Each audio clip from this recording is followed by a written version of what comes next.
तर चला मंडळी, तर आज महाशिवरात्री होती, तर त्याचा उपवास होता सगळ्यांना. तर चला आज उपवासात काय काय मागवलेलं आहे मी ते बघूया. तर आज मी मागवलेलं आहे प्रशांत कॉर्नरवरनं आणि तिथनं आहे ना साबुदाणा वडा आहे. पण साबुदाणा वड्याला मस्तपैकी डेकोरेशन केलेलं आहे आणि भरपूर त्याच्यात काही काही टाकलेलं आहे.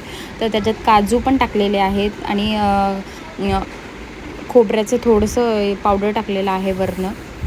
खूप सारं डेकोरेशन केलेलं त्याला. आणि हे मसाला दूध आहे आणि त्याच्याबरोबर छोट्या गोलूसाठी त्याच्या पप्पांनी छोटे ते केक भेटतात ते आणलेले आहे आणि नानीसाठी मेथीचे लाडू आणलेले आहेत, नंतर खाण्यासाठी आणलेले आहेत. आणि त्याच्याबरोबर मी काहीतरी गोड मागवलेलं, तर हे रसमलाई मागवली होती मी, तर हे आणलेलं. तर ही रसमलाई खूप टेस्टी होती.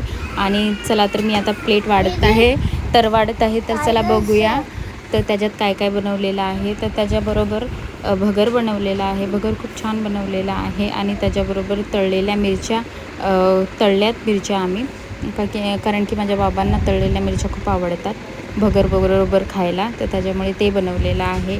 आणि अजून खिचडी बनवलेली आहे, साबुदाण्याची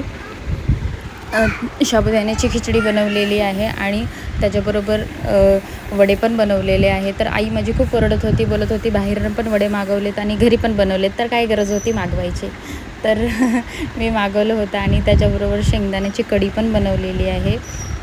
तर खूप छान कढी बनवलेली. आणि हे गोडमध्ये रसमलाई मागवली होती मी आणि रताळू पण म्हणजे उकडून ठेवलेले, तर ते मी सोलून टाकले त्याच्यानंतर. तर या मंडळी, तुम्ही पण खायला. तर तुम्हाला आजचं उपासाचं कसं वाटलं?